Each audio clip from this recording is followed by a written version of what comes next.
Because Foundry is so driven by the youth themselves, there's just so many different options in terms of what types of services you need. And as a young person, it never really felt like I was accessing services, it felt like I was coming home. Foundry's 5 core services include mental health, substance use, physical health, peer support, and social services.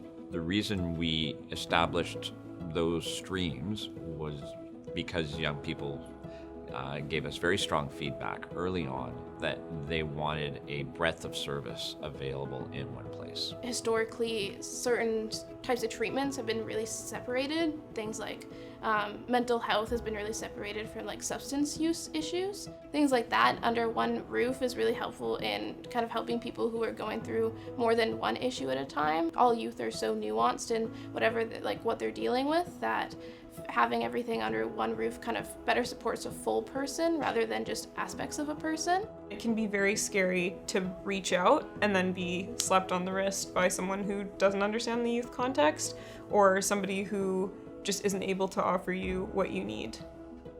When our government designed our long-term plan for mental health and addictions, Pathway to Hope, we heard from a lot of people of all ages that when they reached out for care, they had to wait, or they had to work hard to navigate the system and find out where their entry point was. You know, you would go to your general practitioner and they've been dealing with all different ages for however many years, and a lot of the time, you know, I was a young girl going into my doctor's office to see my elderly male doctor. So a lot of the time, you know, he didn't understand where I was coming from. He couldn't really offer me anything other than medical advice. He, you know, could maybe say like, well, we can give you a prescription or you can just deal with it. No one family can navigate mental health or addiction challenges on their own. No young person can. A foundation of our government's work to build a system of care has been to provide people with a lot of options and to recognize people need different access points. Foundry really epitomizes that. When we're able to say it's free, confidential, come on in today, they're just so amazed by that because I think that in the past, what people have had is roadblock after roadblock. For many young people, they weren't able to address their mental health until they addressed their physical health or they addressed their sexual health. We had to take a much deeper interest in a holistic approach for young people so that they could, in fact, start to thrive. It's been well established that many youth are out there struggling with mental health needs, struggling to access treatment. And the idea is that if you come into our doors, you can have attention for mental health ranging from, drop-in counseling to a group psychotherapy of various kinds to, seeing a psychologist or a psychiatrist. As a drop-in counselor, my role is to do a quick safety assessment, do some exploration about their skills, passions, strategies, the factors that are going on in their life, culture, spiritual orientations. You really want to get an understanding of all the skills and wisdom that youth brings into that room and what kind of challenges are stacking up against them and how, so you can make a good plan with them. So that way they're provided what they need. Foundry, especially in the early months of the pandemic, pushed out the virtual platform and the Foundry app. If you go onto their app, you can be able to talk quite early with someone that can help you with your immediate crisis and help you establish a plan moving forward for getting connected with mental health counseling and support. That's a very important place for people to be able to connect with counseling and feel the effects of this healthcare team province-wide. You can have your primary care, your medical needs met. That's sort of general youth medical services. That's trans care, that's sexual health. In the primary care clinic, we have two kinds of patients that comes in. We have patients and their families or patients on their own that come in because they're not sure what they need. And they are triaged at our front desk. Some of them come through being referred from the mental health programs because they all need a medical workup. They usually need some blood work just to make sure they don't have any metabolic issues that are causing anxiety and depression. And then we figure out where they need to go for further help. And we do a lot of primary care mental health here. So a lot of youth on medications, they need to come back in for follow-up, which we do. We provide quite tight follow-up because of the nature of mental health in youth, having them start on medications that can increase rates of suicide. And thank goodness for the support of our integrated team here, our whole Foundry team, that we can support them in other ways other than just medication and meeting with them. Substance use is definitely an aspect of need that young folks are looking to address when they walk through our doors. We have on hand primary care providers, so doctors and nurses who have that skill to be able to support them in a medical capacity.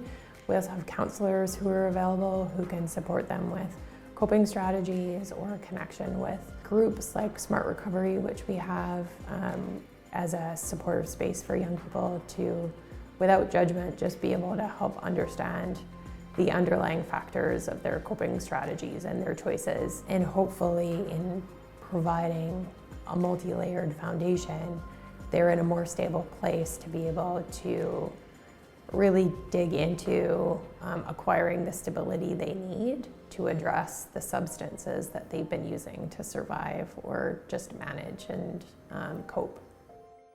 Addiction services that are readily accessible, including opioid agonist therapies and counseling and support to access, the whole recovery system, which is again really difficult for youth to navigate that. With the population that we serve, we've built some innovative strategies around opioid agonist therapies where we do outreach and have medications delivered and try to make it as easy as possible for youth to stay on life-saving treatments like that.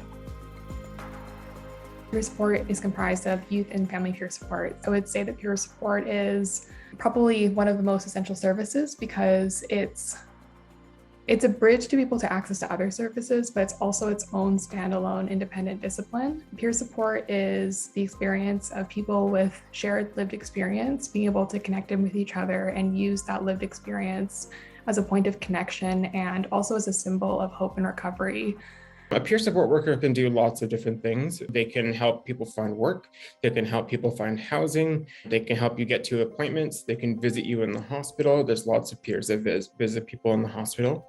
Advocate for your rights. They can just take you for coffee and just sit and talk with you. Sometimes people come in and they might be at a really heightened emotional state, like especially if they're experiencing crisis or they just, there's a lot going on. So I think being able to have a peer supporter be that first point of contact for a young person or family member can go a really long way in creating a sense of safety within the relationship. Peer supporters can offer something different than other professionals in that they get what it feels like to be in that position with a family member who's struggling.